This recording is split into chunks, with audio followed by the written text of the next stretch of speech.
पाठ 10 बादलों का घर मेघालय। लेख। हमारी पृथ्वी पर सबसे अधिक वर्षा जिस स्थान पर होती है वह मेघालय राज्य में ही है। प्रकृति की अनमोल धरोहर गारो, खासी और जयंतिया की पहाड़ियां इस राज्य में फैली हुई हैं। ब्रह्मपुत्र नदी से दक्षिण पूर्व से हवाएं इस घाटी में प्रवेश करती हैं। शिलोंग पर्वत उन्हें आगे बढ़ने से रोक लेता है। मौसमी हवाओं से आए बादलों को यहाँ घाटी में काफी समय तक रुकना पड़ता है, इसलिए इसे बादलों का घर भी कहा जाता है। उत्तर में असम और दक्षिण तथा पश्चिम में बांग्लादेश की सीमाओं से घिरे मेघालय राज्य के भूभाग का वर्णन रामायण, महाभारत व पुराणों में मिलता है।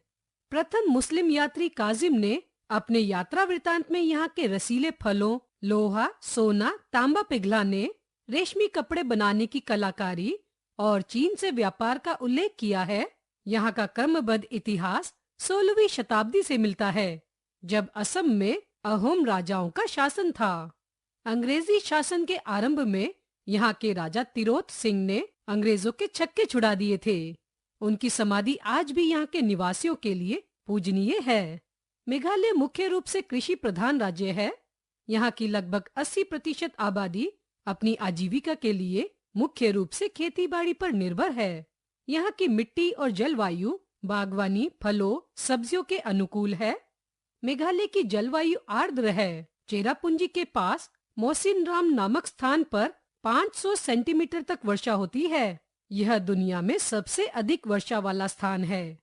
यहाँ वर्ष के अधिकांश महीनों में वर्षा होती रहती है तथा अधिक वर्षा के कारण यहाँ की घाटियाँ गहरी व घने जंगलों से भरी पड़ी है। गारो पर्वत पर कहीं-कहीं इतने घने वन हैं कि जंगली जानवर भी उन्हें पार नहीं कर पाते। वनों में खूंखार जानवर, जहरीले सांप और कीड़े मकोड़े भरे हुए हैं। मेघालय में मुख्य रूप से 3 समुदाय खासी, गारो और जयंतिया के लोग रहते हैं। इनके अतिरिक्त कुछ बंगाली, असमिया और नेपाली लोग भी रहते हैं। यहाँ के निवासी मंगोल मूल के हैं। इनका सिर चपटा, नाक चौड़ी, आंखें गोल व छोटी, चेहरे पर नाम मात्र की मूछें तथा रंग पीलापन लिए हुए होता है। प्रमुख तीनों जातियों के रस्म रिवाज अलग अलग हैं, फिर भी इनकी जीवन शैली एक तरह की ही है। मेघालय में मातृसत्तात्मक समाज है। इसका अर्थ है कि बेटियों के नाम पर वंश चलता है और वे ही संपत्ति की उत्तराधिकारिणी होती है। यहाँ प्रचलित एक लोक कथा के अनुसार एक बार खासी और गारो जातियों पर हमला हुआ तो दुश्मनों से युद्ध करने गए अनेक योद्धा मारे गए। पुरुषों के मर जाने पर उनकी संपत्ति पर दूसरे अधिकार न कर ले, यही सोचकर दोनों जातियों ने मिलकर युद्ध में न जाने वाली स्त्रियों को घर की व्यवस्था व संपत्ति का उत्तराधिकारी दे दिया। इस व्यवस्था के अनुसार विवाह होने पर लड़की ससुराल नहीं जाती, बल्कि पति उसके घर आकर रहता है। घर की संपत्ति की देखभाल मामा करता है और परिवार के भरण पोषण का अधिकार पिता का होता है। संपत्ति की उत्तराधिकारिणी सबसे छोटी कन्या होती है। मामा उसका सलाहकार होता है। उत्तराधिकारिणी नौकना कहलाती है और उसका पति नौकरम कहलाता है। इसका अर्थ घर का रखवाला होता है। विवाह के पहले कमाया गया धन पुरुष अपनी माँ को दे आता है। वह अपनी माता बहन के मामले में राय दे सकता है, परंतु पत्नी अथवा बच्चों के मामले में नहीं। मेघालय के जनजीवन में खेल कूद का विशेष महत्व है।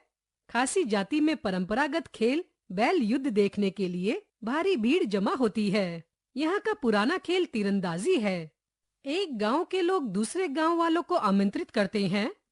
गांव की स्त्रियां उमंग और उत्साह के साथ अपने अपने पक्ष को खाद्य सामग्री देती हैं। जिनके निशाने ज्यादा सटीक बैठते हैं वही पक्ष जीतता है। गारो लोगों का एक प्रमुख खेल बायोगासिया है। इसमें बांस के सहारे एक दूसरे को पछाड़ते हैं। कुश्ती की तरह का एक खेल गऊ ग्रिपा भी यहाँ खेला जाता है। बहुत सी बातें यहाँ मौखिक और परंपराओं द्वारा जीवित हैं, जिनमें कहावतें, रीति रिवाज, लोकगीत, लोक कथाएं आदि हैं। अतिथि का स्वागत यहाँ के लोग सुपारी से करते हैं।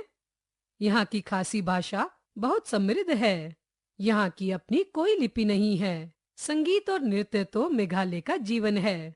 सुख दुख, जीत हार, जन्म मृत्यु, विवाह व उत्सव तथा त्योहारों आदि पर नृत्य गीत आवश्यक है। यहाँ खेती, फसल और त्योहारों के अलग अलग नृत्य होते हैं। नोंगक्रेम नृत्य को खासी संस्कृति को जीवित रखने का श्रेय जाता है। इसे पामलांग नोंगक्रेम के नाम से भी जाना जाता है। खासियों का यह एक प्रमुख त्योहार है। इसे मेघालय का राष्ट्रीय नृत्य भी कहा जाता है। गारो जाति का प्रमुख त्योहार वोगला फेस्टिवल डांस है। इसका अर्थ है चावल के पाउडर को फेंकना।